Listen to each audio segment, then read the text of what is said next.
டம்பக்கு darling டம்பக்கு டார்.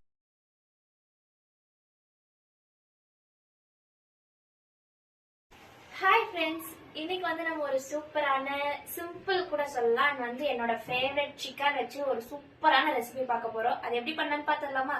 வாங்க. அந்த recipe பண்றதுக்காக ஒரு பாத்திரம் அடுப்புல வச்சு பாத்திரம் நல்லா சூடாயிடுச்சு. இதுல ஒரு 1/2 ஸ்பூன் கீ சேர்த்துக்கலாம். ஆயில் 1 ஸ்பூன் சேர்த்துக்கலாம். இப்போ எண்ணெய் சூடாயிடுச்சு. இதுலயே வந்து நம்ம ஸ்லைஸா கட் பண்ணி வச்சிருக்க ஆனியனை சேர்த்துக்கலாம். ஆனியன் சேர்த்தாச்சு. ஸோ இது நல்லா வதங்கணும். இது வதங்குற கிராஃப்ல போய் நான் ஒரு பேஸ்ட் ரெடி பண்ணிட்டு வந்துடுறேன். 4 பச்சை மிளகா, இஞ்சி பூண்டு எடுத்துருக்கோம். இது பேஸ்ட் பண்ணிட்டு வந்துடுறேன். இப்போ நம்ம இஞ்சி பூண்டு பச்சை மிளகாலாம் 1க்கு 2 அரைச்சாச்சு. இது வந்து நம்ம அதில் சேர்த்துக்கலாம். இப்போ பாருங்க, ஆனியனும் நல்லா வதங்கிருக்கு. இந்த அளவுக்கு வதங்கணும். அதுக்கப்புறமா நம்ம அரைச்சி வச்சிருக்க இந்த பேஸ்ட் சேர்த்துக்கலாம்.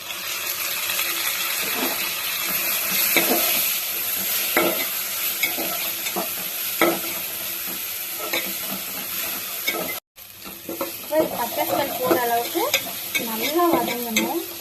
சூப்பராக இருக்கு அந்த பச்சை மிளகாவோட ஃப்ளேவர் நல்லா வதக்கும் போது. இப்போ நம்ம போட்ட இந்த மசாலா நல்லா பச்சை ஸ்மெல் போக வதங்கிருச்சு. இது கூடவே வந்து நம்ம இப்போ மசாலாஸ் எல்லாம் சேர்த்துக்கலாம். 1 ஸ்பூன் மல்லித்தூள், 1 ஸ்பூன் கரம் மசாலா, அண்ட் வந்து கொஞ்சமாக மிளகாத்தூள், ஒரு 1/4 ஸ்பூன் மிளகாத்தூள், கொஞ்சமாக மஞ்சத்தூள் சேர்க்கணும். இந்த மசாலா போடும்போது அடுப்பு வந்து ஸ்லோ ஃப்ளேமில் இருக்கணும், இல்லாட்டி அடி பிடிச்சிடும். இப்போ நல்லா வதங்கிருச்சு. இதில் வந்து நம்ம கட் பண்ணி வச்சிருக்க ஒரு டொமேட்டோவை சேர்த்துக்கலாம். இப்போ நம்ம போட்ட தக்காளி வந்து மசாலா கூட சேர்ந்து நல்லா தொக்கு மாதிரி ஆயிடுச்சு. ஸோ இந்த மாதிரி ஆனதுக்கு அப்புறமா இதில் நம்ம எடுத்து வச்சிருக்க சிக்கன் சேர்த்துக்கலாம்.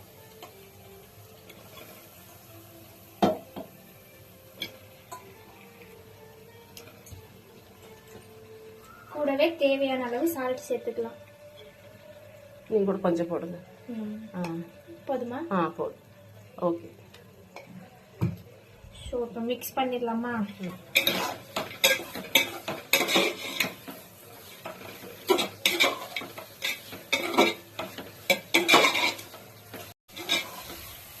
இப்போ வந்து நம்ம மசாலா கூட நல்லா இந்த சிக்கன் மிக்ஸ் பண்ணி விட்டுட்டோம். ஒரு 3 to 4 மினிட்ஸ் வந்து நல்லா இந்த மசாலா கூட சேர்ந்து சிக்கன் குக் ஆகணும். ஸோ அது வெரி வெயிட் பண்ணலாம். இப்போ சிக்கன் வந்து மசாலா கூட நல்லா வதங்கிடுச்சு. எண்ணெல்லாம் தெளிஞ்சு வந்துருச்சு. ஸோ பாருங்க, உங்களுக்கு பார்த்தாலே தெரியும், இதுலேயே சிக்கன் பாதி இந்த மாதிரி இருக்கு. ஸோ வந்து இப்போ சிக்கன் வேகிற அளவுக்கு நம்ம தண்ணி சேர்த்துக்கலாம்.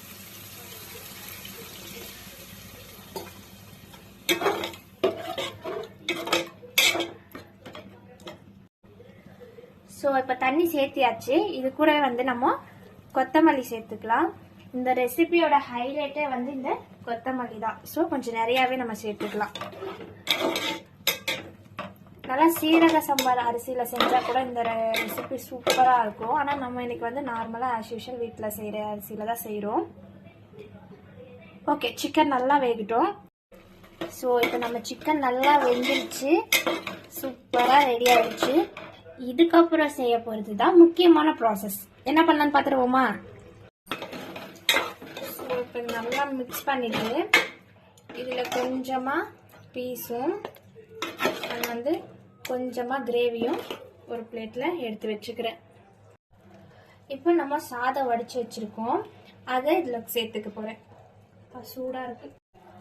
ஸோ இப்போ நான் ஸ்டவ் வந்து ஸ்லோ ஃப்ளேமில் வச்சுக்கிட்டேன். இது மேலே நம்ம வடித்து வச்சுருக்க ரைஸை அழகா ஆல்ரெடி கொஞ்சம் உள்ள கிரேவி இருக்கா, அது மேலே நான் ஒயிட் ரைஸ் சேர்த்துக்கிறேன். ஸோ இப்போ கொஞ்சமாக ரைஸ் சேர்த்துக்கிட்டேன்னா, இதுக்கு மேலே உங்களுக்கு தேவைப்பட்டுச்சுன்னா கொஞ்சமாக கீ கூட சேர்த்துக்கலாம். நான் வந்து ஸ்டார்டிங்கே சேர்த்துக்கிட்டதுனால நான் இப்போ சேர்த்துக்கல. அடுத்து நெக்ஸ்ட் வந்து நம்ம எடுத்து வச்சோம் இல்லையா கிரேவி, அதையும் சேர்த்துக்கலாம். அதை நல்லா இப்படி சாதத்துக்கு மேலே பரப்பி விட்டுறலாம். அடுத்து நம்ம எடுத்து வச்சிருக்க பேலன்ஸ் ரைஸையும் இது மேலே அப்படியே பரப்பி வச்சா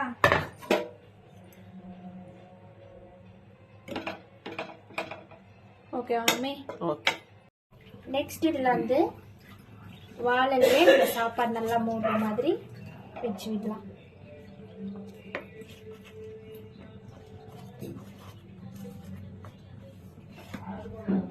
ஓவராலாக நல்லா க்ளோஸ் ஆயிடுச்சா, அடுத்து ஒரு பிளேட் போட்டு மூடி வச்சு ஒரு 3 மினிட்ஸ் வந்து அப்படியே குக் ஆகட்டும். அடுப்பு வந்து ரொம்ப ஸ்லோ ஃப்ளேமில் இருக்கணும். 3 மினிட்ஸ் கழிச்சு நம்ம இது ஓப்பன் பண்ணி பார்க்கலாம். இப்போ நம்ம இதை போட்டு 3 மினிட்ஸ் ஆச்சு. ஓப்பன் பண்ணிடலாமா?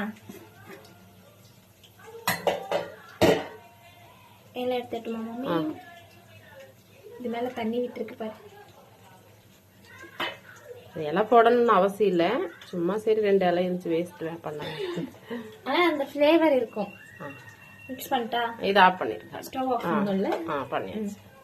ஓகே, ஸ்டவ் ஆஃப் பண்ணியாச்சு. இப்போ மிக்ஸ் பண்ணி பார்க்கலாம். ஃபுல்லாக அப்படி மிக்ஸ் பண்ணி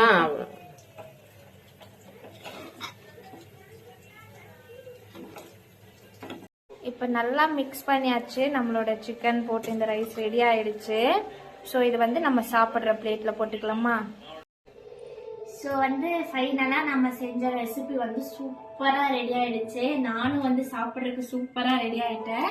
இந்த ரெசிபி பேர் என்னன்னு பார்த்தீங்கன்னா இறைச்சி சோறு. இது வந்து ஒரு கேரளா ஸ்டைல் ரெசிபி. ஆனால் நம்ம தமிழ்நாட்டு முறையில் சொல்லணும்னா கறி சோறு, அவ்வளோதான். இது சிம்பிளாக சொல்லணும்னா கறி சோறு. ரொம்ப ரொம்ப டேஸ்டாக இருக்கும்.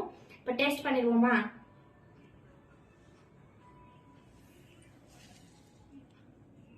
நல்லா சுட சுட இருக்கு. ஒரு பீஸ் வச்சு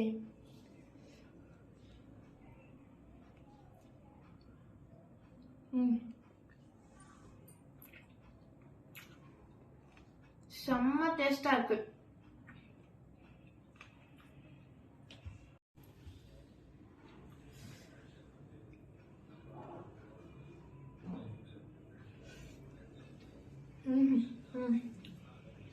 அடிப்பொலி டேஸ்ட் தான். இதுதான் அவ்வளோ சூப்பராக இருக்கு.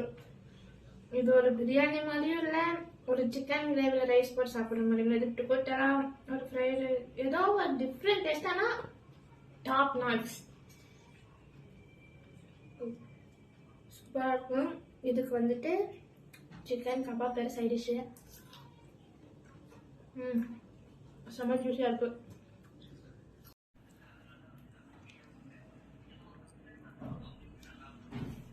கறி சோளோட ஹைலைட்டே கறி தான்.